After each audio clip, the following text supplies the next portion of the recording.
Hey everybody, welcome back to Traversetowntcg where I have another deck profile for you.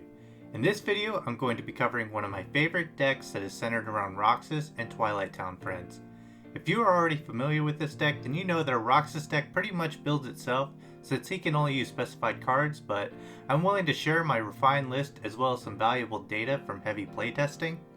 The first bit I want to share might sound like a hot take, but hear me out. Roxas is not a jack of all trades, especially in a format that includes Japanese cards.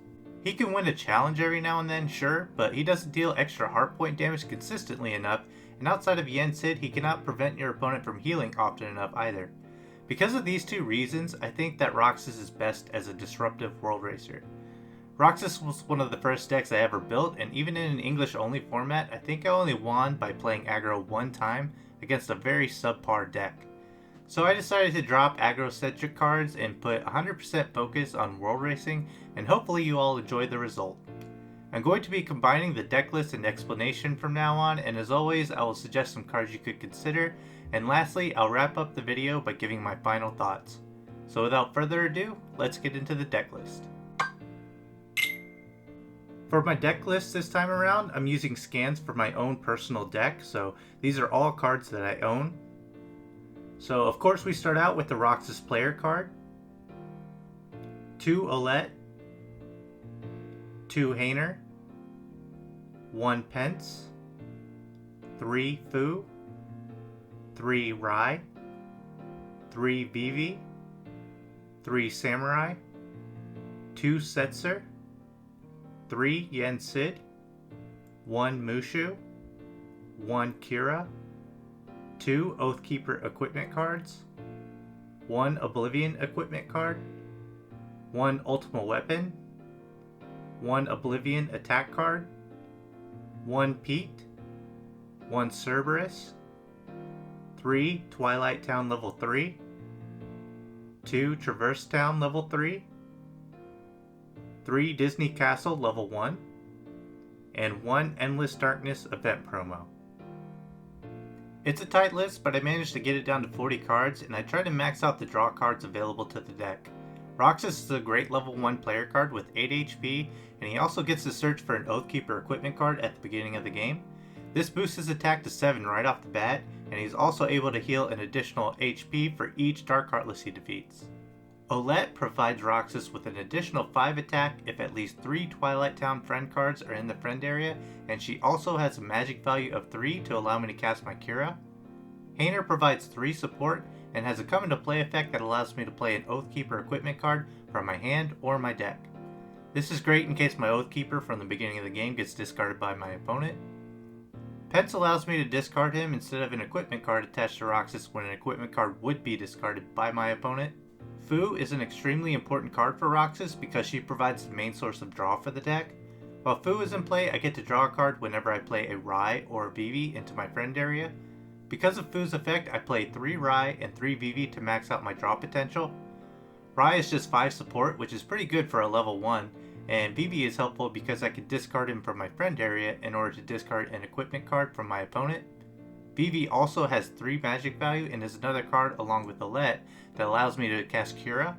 Samurai is one of the better cards in the deck because he gains 5 support if Mysterious Boy or Roxas is the player card, so he's a level 1 with 12 support value. This is incredible support, and it's too good not to have it 3 copies.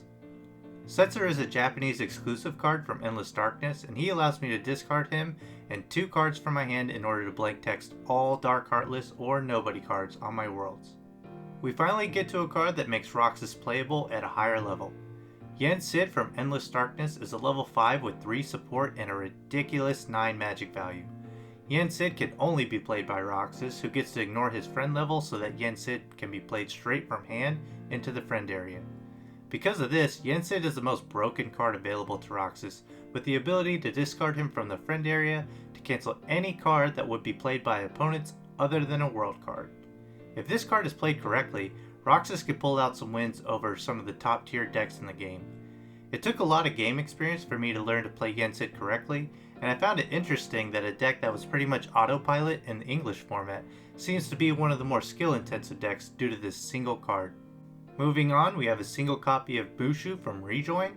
I know that this card is one of the more controversial cards in the game because people are split on whether or not Mushu can be played in decks outside of Player Light, but I cannot find a rule on deck construction that says a card can't be included into a deck list.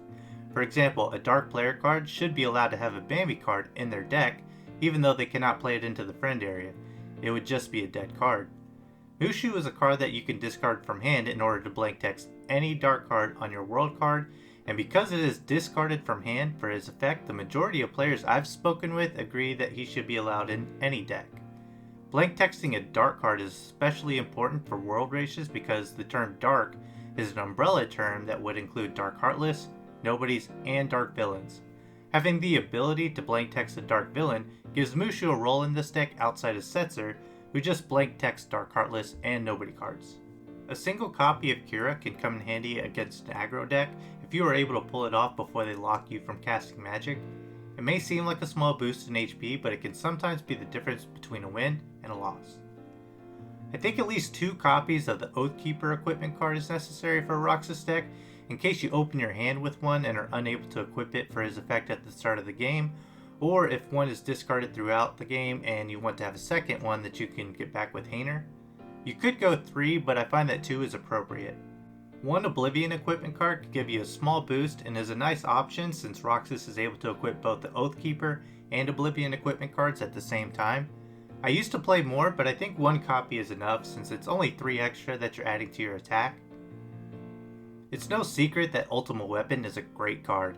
An unconditional 13 attack that allows you to draw 2 cards when you defeat a Dark card is simply amazing.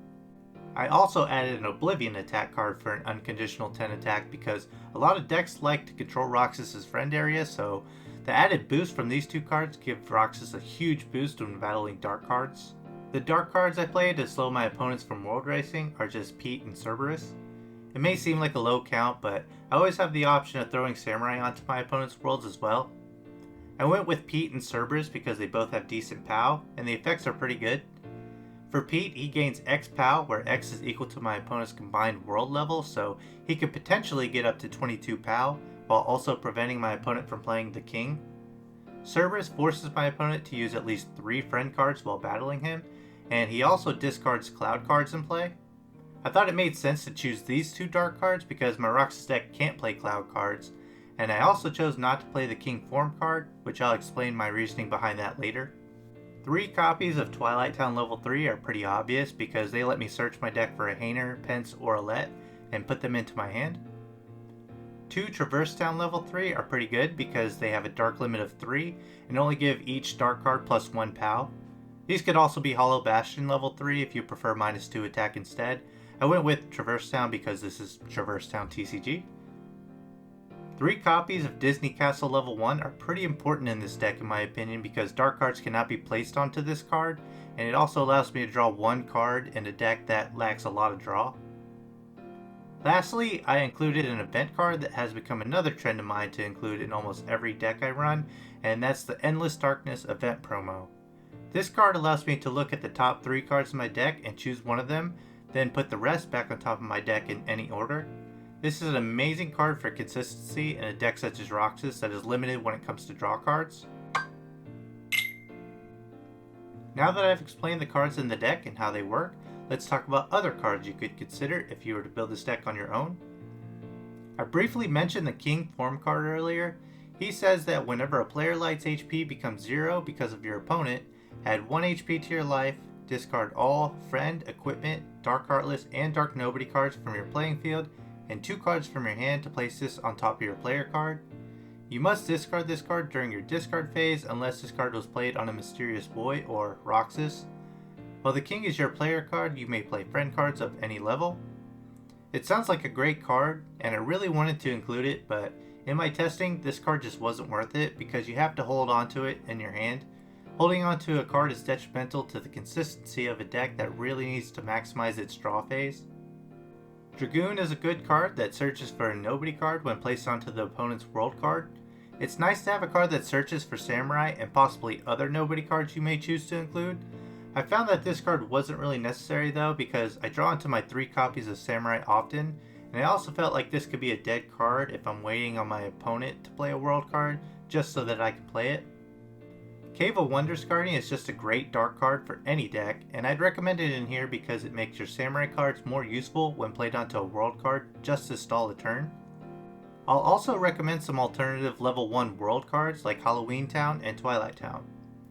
Halloween Town level 1 has you discard the top card of your deck, and if it's a Dark Heartless card, you lose an HP, but if it's anything else, you gain an HP. This can be great in Roxas to allow you to heal 2 HP since we don't play any Dark Heartless, and it also thins your deck by discarding a card. Twilight Town level 1 from Piece of Memory gives all Twilight Town friends plus 2 support, so it's another great level 1 option to boost values to battle dark cards. My last consideration would be to get creative with high level spell cards that you can cast off your Yen Sid. 9 magic value allows you to play any magic card in the game, so if you'd rather use Yen Sid to play magic instead of discarding him for his effect, that may be a playstyle choice that you'd prefer. So my final thoughts coincide with the title of this video. Roxas isn't just a nobody. He's always been a really strong deck, and although he has a lot of obvious disadvantages, I think it's important not to overlook the advantages that he does have. Equipping an Oathkeeper to start the game, being able to play down all of his friends immediately from hand outside of Setzer, and the huge advantage given by Yen Sid to name a few. Yen Sid in particular is just such a good card, and I'll be uploading a battle video soon to show off how to use it properly, where I actually managed to pull out a win against a top tier deck. I also want to mention that while my deck list is the result of a lot of playtesting, there are several viable options for Roxas depending on whatever meta you have established. I've played more games with Roxas than any other deck, and it's always a good time. It's just such a fun deck to play, and as I stated before, this is one of my favorite decks, so if you can manage to get your hands on some of the cards to build this, I think you'll enjoy it. That does it for this deck profile. Hope you enjoyed it, and I'll catch you on the next video.